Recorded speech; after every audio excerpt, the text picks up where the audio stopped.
Paid family leave. It's what moments like these are all about. Do you support a nationwide paid parental leave policy? Absolutely, and even more.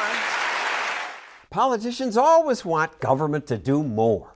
Now they want to force companies to give every parent paid time off. Every worker in America should be guaranteed at least 12 weeks. Every worker should get at least 12 weeks. Why 12 weeks? That's a very arbitrary number. Why not 14 weeks? Why not 26 weeks? Onwuka's a working mom.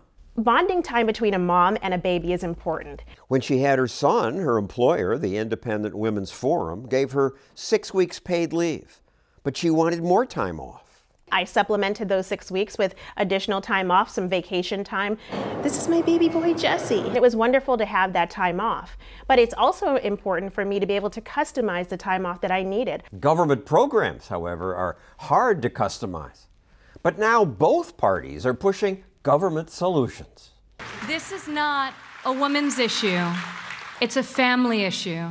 And America, say people like John Oliver, is way behind the world. We and Papua New Guinea are the only countries in the world that do not provide any paid time off. Just us and Papua New Guinea. So it's disingenuous to say, we're the only nation along with Papua New Guinea. Because most American workers already get paid leave. 17% get parental leave. But you jump to 60, 70, 80% when you consider people have sick time off, overtime, or an all-encompassing personal time. So companies and workers are already kind of working this out voluntarily. They are. Paid leave is spreading. And not just for high-paid employees. We're talking about Chipotle workers, CVS workers, Walmart workers started to get paid leave. Why would CVS and Walmart provide this voluntarily? For an employer to attract good talent or retain their talent, they need to offer benefits that really resonate with workers. Paid maternity and paternity leave is one of those benefits. It'll be good for business. Politicians are so arrogant that they say they must tell business what's good for business. Good for business is good for this country. In truth, it's bad for business and not even good for most women. If we look at how the rest of the world has provided very generous paid leave, mandated paid leave plans, we see that it actually has a negative impact on women. Why would that be? Because mandatory leave makes young women a hiring risk. If an employer has a young woman in front of him of childbearing age, and he's thinking, okay, I have to provide paid time off for this young woman, or I have a potential other employee who's a male. The male becomes a safer bet. And sure enough, in California, the first state to mandate paid family leave, a study found women of childbearing age were more likely to be unemployed. And in Europe, lots of women do work, but in lower level jobs. American women are more likely to be in senior level positions, managerial positions, than women in Europe. Twice as likely?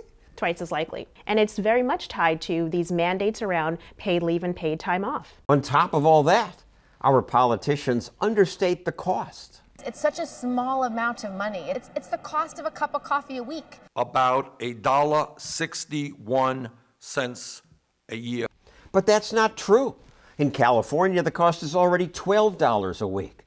And government programs always grow. There's a push to add a huge extension to paid parental leave in California. Mission creep always happens with government programs. All of a sudden that $12 goes to $24, $36, $48. So can't we just say parental leave is something best left to employers and employees?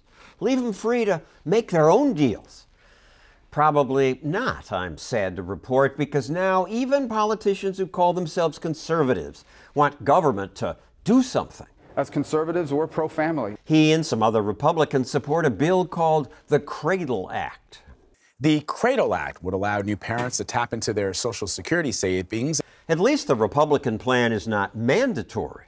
Anyone can choose whether or not to participate in the program. Here's Onwuka at the press conference showing her support.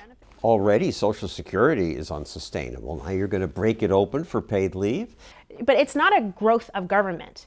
What's interesting about this plan... Yes, it is. You're tapping your Social Security. There'll be a new bureaucracy to monitor it. It's not a new entitlement. It's not a new bureaucracy. It is literally just allowing workers to tap into Social Security benefits that they're already paying for. So when they're older, there'll be less in their Social Security fund, and there won't be enough money, and we'll have to raise taxes again. Older workers or retirees have more resources when they retire. Younger workers are the ones who have lower incomes. Give me a break.